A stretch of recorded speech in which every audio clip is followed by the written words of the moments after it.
வணக்கம். உண்மை செய்திகளுக்கு உங்களை வரவேற்கிறோம்.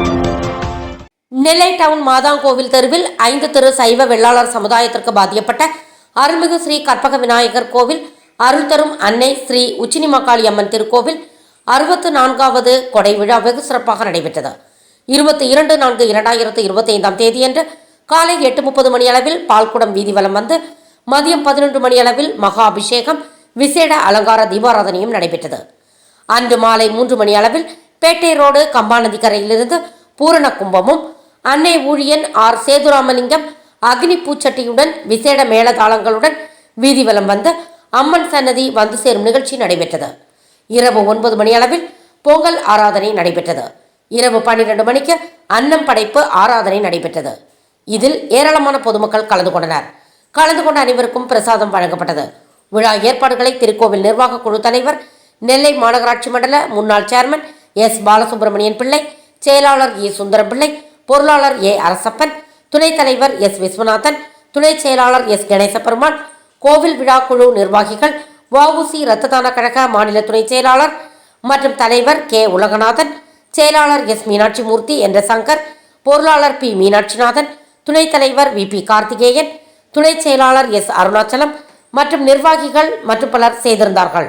அருள்மிகு ஸ்ரீ கற்பக விநாயகர் கோவில், அருள்மிகு அன்னை ஸ்ரீ உச்சினிமாகாளி அம்மன் கோவில் 64வது கொடை விழா இங்கே சீரும் சிறப்புமாக நடைபெற்று கொண்டிருக்கிறது. இங்கே நிர்வாக குழுவும் விழா குழுவும் சேர்ந்து அருமையாக விழாவை நடத்தி கொண்டிருக்கிறார்கள். அத்துணை நபர்களுக்கும், விழாவினை சிறப்பாக நடத்தும் அத்தனை நபர்களுக்கும் என் மனமார்ந்த நன்றியையும் காணிக்கையும் தெரிவித்துக் கொள்கிறேன். எல்லார் உழைப்பும் மக்கள் பார்த்திங்கன்னா நம்ம கோயில் கூட வச்சாலே போகிறோம், உடனே அத்தனை பேரும் மக்களும் ஒத்துழைப்பு நல்கி அனைத்து உதவிகளும் செய்கிறார்கள். இந்த ட்ரிப் என்னென்னா எல்லாரும் ஸ்பான்சர், அதாவது ஒவ்வொருத்தரும் ஒவ்வொரு ஸ்பான்சர் கொடுத்துருக்கார்கள். 9 மணி அளவிலே பால்குடம் கிளம்பி இங்கேருந்து 5 தெருவும் சுற்றி வரும். அதன் பிறகு அம்பாளுக்கு அபிஷேகம் தீபாரணை நடைபெறும். அதன் பிறகு விழாக்குழு சார்பாகவும் மற்ற அமைப்புகள் சார்பாகவும் ஃப்ரெண்ட்ஸ் சார்பாகவும் மாதா மேலத்தெரு பெண் சார்பாகவும் அனைவருக்கும் பிரசாதம் வழங்கப்படுகிறது. இரவு சாமக்குடை நடைபெறும்.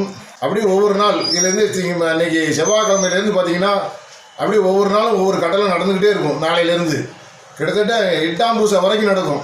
எஸ் பாலசுப்ரமணியன் கோவில் நிர்வாக குழு தலைவர், விழா குழுவிலையும் அதில் உறுப்பினர்களும் எல்லாரும் போட்டிருக்காங்க, தலைவர் உறுப்பினர்லாம் எல்லாம் போட்டிருக்காங்க. அவங்களுக்கும் நான் நன்றி தெரிவித்துக் கொள்கிறேன்.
வாட்ஸ்அப்ல எல்லாம் இருக்கு, ஞானம் பண்ணுது எல்லாமே.